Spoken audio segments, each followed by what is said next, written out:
అమెరికాకి ఇప్పుడు అతి పెద్దదైనటువంటి దెబ్బేంటంటే, వాళ్ళు ఊహించనటువంటి పరిణామాలు ఎదుర్కోవడం అన్నటువంటిది. అనూహ్యమైనటువంటి పరిణామాలయినాయి. ఒకటి మొన్న మళ్ళీ దాడి జరిగింది.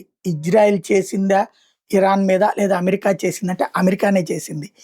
ఒక షిప్ మీదన ఇరాన్ దాడి చేస్తే, దానికి ప్రతిగా ఇరాన్‌లో ఉన్నటువంటి కీలక స్థావరాల మీద అమెరికా దాడి చేస్తే, అమెరికా మరొక వైపున బహ్రెయిన్‌లో ఉన్నటువంటి యూఎస్ ఫిఫ్త్ ఫ్లీట్ మొత్తాన్ని ధ్వంసం చేసింది.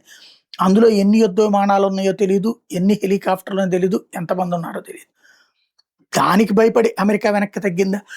లేదా అమెరికా ఓ పక్కన దాడులు చేస్తూ శాంతి అనేది ప్రపంచానికి చూపించడం కోసం మీటింగులు పెడుతోందా తాజాగా దోహాలో అంటే, రెండిట్లో ఎవరు కావాలంటే, ఏది కావాలంటే అది అనుకోవచ్చు. బట్ అమెరికా రైట్ చేస్తోందా, రాంగ్ చేస్తోందా అన్నది ఆత్మహత్య చేసుకుంటుందో లేదో తెలీదు. ఎందుకంటే ఆఫ్ఘనిస్తాన్‌లో ఇట్లాంటి తిక్క పని చేసి తీవ్రవాదుల చేతికి ఆ దేశాన్ని అప్పజెప్పి వెళ్లారు.